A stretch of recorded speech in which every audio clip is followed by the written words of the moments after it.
आप अगर सेना में नहीं हैं और सेना का गणवेश पहनते हैं तो भारतीय न्याय संहिता का में गुनाह माना जाता है। वो और राखी सावंत दोनों ने पहना है। हमारे पहले वाले प्रधानमंत्री शूर थे। इंदिरा जी ने 2 हिस्सों में बांटा पाकिस्तान को, लेकिन सेना की गणवेश में वो कभी नहीं दिखी। हमारा एक लोकतांत्रिक देश है। ये आप अपनी ख्वाहिशें जो है बचपन की वो बाद में रिटायरमेंट के बाद पूरी कीजिए, या पहले करते जवानी में। अभी क्यों कर रहे हैं प्रधानमंत्री पद पे बैठ के?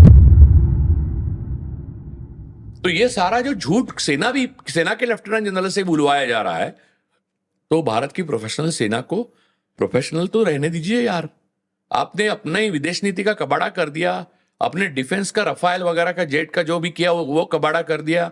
ये काफी नहीं है। सब जगह अडानी को डाल डाल के और अनिल अंबानी को डाल के सब बर्बाद कर दिया, देश को बेच दिया। उसके बाद कम से कम सेना हमारी प्रोफेशनल है। और आपके लोग बोलते हैं कि प्रधानमंत्री के सामने नतमस्तक है सेना। किस बात के लिए? क्या किया है प्रधानमंत्री ने? वो उनका यूनिफॉर्म पहना, वो भारतीय न्याय संहिता के तहत जुर्म है।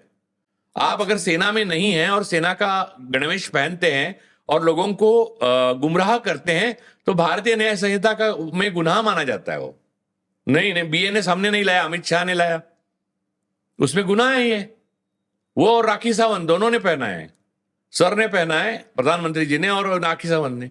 हमारे पहले वाले प्रधानमंत्री शूर थे। इंदिरा जी ने 2 हिस्सों में बांटा पाकिस्तान को, लेकिन सेना की गणवेश में वो कभी नहीं दिखी। हमारा एक लोकतांत्रिक देश है। ये आप अपनी ख्वाहिशें जो है बचपन की वो बाद में रिटायरमेंट के बाद पूरी कीजिए, या पहले करते जवानी में। अभी क्यों कर रहे हैं प्रधानमंत्री पद पे बैठ के? इससे क्या हो रहा है? भारत की हंसी हो रही है, मजाक हो रहा है देश दुनिया में। अब देखिए, सेना का प्रमुख अमेरिका का अध्यक्ष होता है, आर्मी का, नेवी का, और इसका कमांडर इन चीफ कहते हैं उसको, है ना। लेकिन आपको ट्रम्प साहब या जो बाइडेन साहब या बराक ओबामा साहब कभी यूनिफॉर्म में दिखे? नहीं दिखे। ये सर्कस नहीं है, ये देश है 140-145 करोड़ लोगों का। और लोगों के आप युद्ध लड़ने की बात रोज कर रहे हैं, ऐसा थोड़ी होता है। इतने बच्चे अभी भी मर रहे हैं, वहां गोलीबारी हो रही है, जारी है। लोग रोज कॉफिन्स आ रहे हैं। आप युद्ध लड़ने की बातें क्यों आसानी से मोदी कर पा रहे हैं मालूम है? क्योंकि युद्ध में लड़ने के लिए मोदी और शाह को और अडानी को जाना नहीं पड़ता। प्रेस कॉन्फ्रेंस लेने की बात करके देखें, खुद को जाना पड़ेगा, नहीं करेंगे। आज राहुल गांधी गए हैं पुंछ राजौरी इलाके में, जो लोग तबाह हो गए, जिनके लोग। तो लीडर ऑफ ऑपोजिशन का ये कर्तव्य है, वो अपने कर्तव्य को निभा रहे हैं। मोदी जी प्रधानमंत्री होने के नाते अपना कर्तव्य, मोदी जी ने अपने लाइफ में कोई कर्तव्य नहीं निभाया। लेकिन केंद्र सरकार के मंत्रिमंडल से कोई नहीं गया है, तो जो जिनको करना है, जिनको उन लोगों का हर्जा खर्चा भरना है, पुनर्निर्माण करना उनके मकानों का, वो लोग कहाँ हैं? देखिए, वहां बाद में जो लोग मरे शेलिंग में, उनके लिए तो कोई बात ही नहीं कर रहा है। अग्निवीर जो मरे, उनको ना पेंशन मिलेगी, वो अपने माँ बाप का सहारा भी गए हाथ से, यंग जवान लड़का, और वो स्किल्ड ना थे, इसलिए दूसरे सैनिक भी मर सकते थे, मरे भी है। कल एक कर्नल की मृत्यु हुई, उसने अग्निवीर को बचाया। अच्छा, हाँ, तो बात यह है कि ये बात सारी एडवर्टाइजमेंट कर रही है बीजेपी। किस बल पर?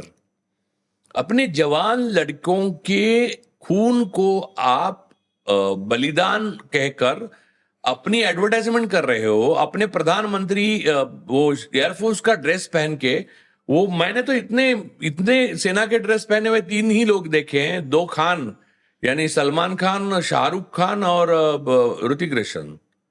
इसके सिवाय मैंने किसी को नहीं देखा कि ये सेना के ड्रेस वेस पर। वो उनकी भूमिका थी, वो उनकी फिल्म में भूमिका थी। वो गुमराह करने के लिए नहीं पहना था उन्होंने। ये गुमराह कर रहे हैं। ये कौन? Commander in chief of 3 arm forces तो मुर्मू हैं। महामहिम Draupadi Murmu ji commander in chief of 3 arm forces है, प्रधानमंत्री नहीं है। और प्रधानमंत्री ने एक कैबिनेट मीटिंग ली थी पाकिस्तान के इससे पहले, और कहा कि मैंने सेना को खुली छूट दी। आप कौन देने वाले हैं? आपको रिक्वेस्ट राष्ट्रपति जी को करनी है, राष्ट्रपति जी खुली छूट देगी।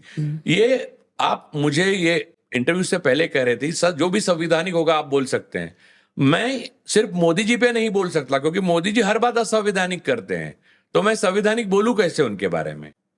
वो संविधान की बाहर की बातें ही कर रहे हैं, जवाबदेह नहीं है, पार्लियामेंट के सामने जवाब नहीं देते, कैबिनेट को विश्वास में नहीं लेते, सर्वदलीय बैठक में नहीं आते। अब ये जो सेना को खुली छूट खुद देते हैं, राष्ट्रपति जी, महामहिम राष्ट्रपति जी का जो अधिकार है, प्रिविलेज है, वो उस पर आप उसका खंडन कर रहे हो, उसका भंग कर रहे हो, और आप हर चीज है जो असंवैधानिक कर रहे हो। तो आप प्रधानमंत्री पद का इस्तीफा देना चाहिए मोदी को। और इसलिए खास करके कि विदेश नीति का असफलता जो है वो जयशंकर के माथे मढ़ना मत, क्योंकि जयशंकर यूक्रेन वॉर के बाद थोड़ा थोड़ा जाने लगे, और जयशंकर क्या वहां आप चाणक्य को भी बिठाओगे तो मोदी के नेतृत्व और मार्गदर्शन में तो वही करेगा, वो जो करना है वो जबरदस्ती वही करवाएंगे उसको, तो वो उसके माथे मड़ के कांग्रेस का भी मेरी समझ में आता है जयशंकर का रिजाइग्नेशन क्यों। जनरली कोई भी मिनिस्ट्री ऑफ एक्सटर्नल अफेयर, विदेश मंत्रालय प्रधानमंत्री कार्यालय का कंसेंट से ही काम करती है। प्रधानमंत्री कार्यालय के कंसेंट के बिना पत्ता नहीं हिलता विदेश मंत्रालय का। और कई बार देखिए इसलिए नरसिम्हा राव और कई विदेश मंत्री खुद प्रधानमंत्री ही रहे हैं हमारे।